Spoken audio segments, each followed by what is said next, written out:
Thank you, Mr. Speaker. Hello, ladies and gentlemen.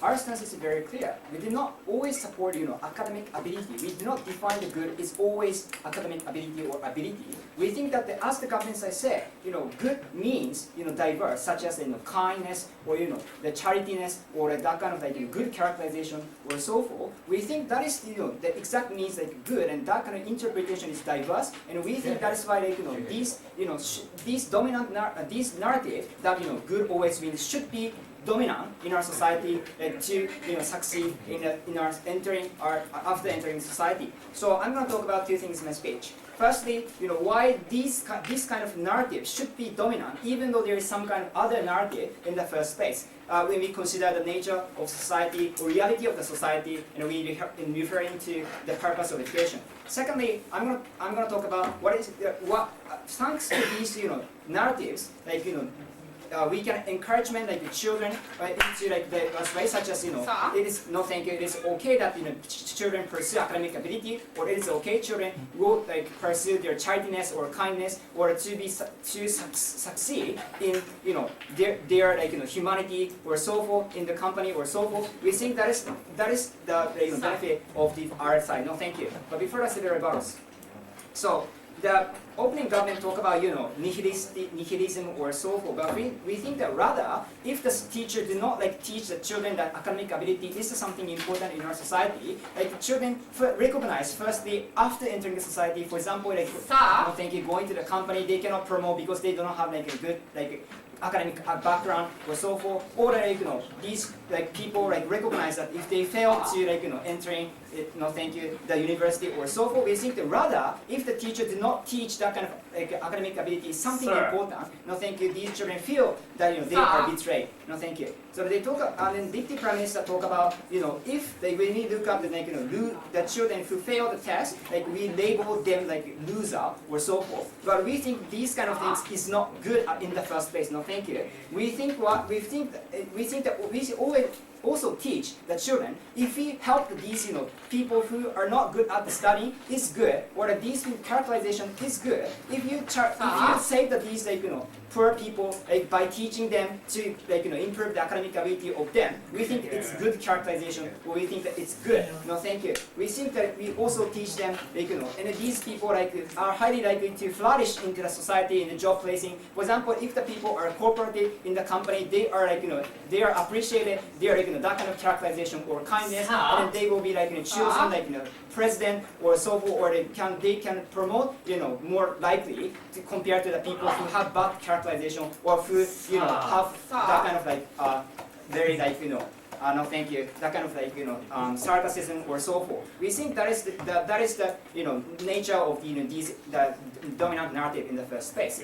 So on my first extension, that why this narrative should be dominant. Mr. Speaker, when we consider reality of the society, if we after after entering the society, no, thank you. Anyway, the people who can sell the more and more products, or people who can get the contract more and more, can be appreciated in terms of ability in the first place. They appreciated their ability, and they can promote or so forth. We think that is why we teach ability, academic ability, or that kind of ability is important. But if when these people truly want to succeed in our society, the characterization or the charitiness or kindness is also important.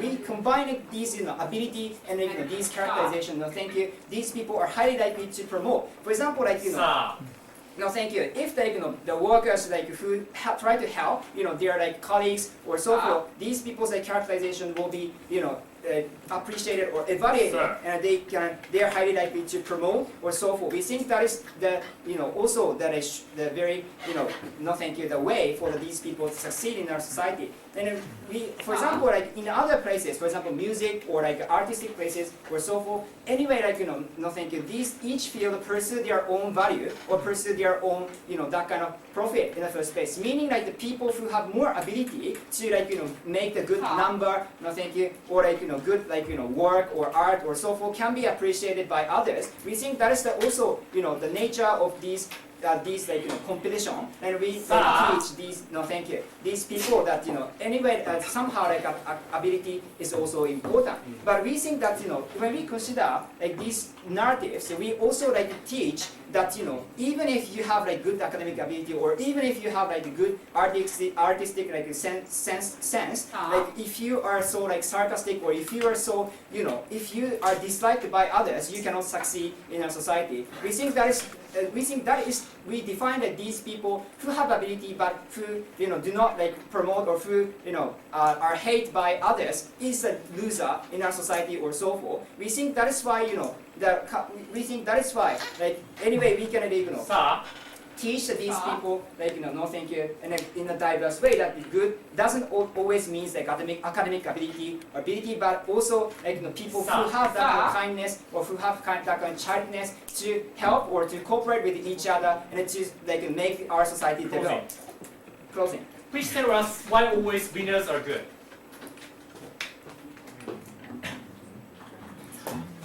Okay, we think that we think that winners like doesn't automatically mean that people who are on like that high position, or people who dominate the society, or so forth. We think the winners we think the definition of winners is not like is not like the people who always like have like that kind of always that kind of like ability, or so forth. We think that's not. We think that if we consider like the purpose of education, anyway, like if the children like want to guarantee or improve their life, they need the money, or so forth. And we think that is why like if you make a living in a society in the future, like you somehow like need your good characterization or ability, or so forth. We think that is why like at least we should teach these people that ability, or that kind of like that kind of goodness is necessary. Is necessary. So my first, the second extension, that encouragement is very beneficial. For example, in a context like, for example, Korea or Japan, like when we look at these society, like children, like if children want to survive, like they or succeed in the future, they need like an ability or that kind of like things. So we think that's also like if we at least teach like if we want to like spend your life comfortably, like you need that kind of like ability or good characterization, or so forth. We think that's why these narratives interpretation is diverse, and that's why we are very happy to oppose.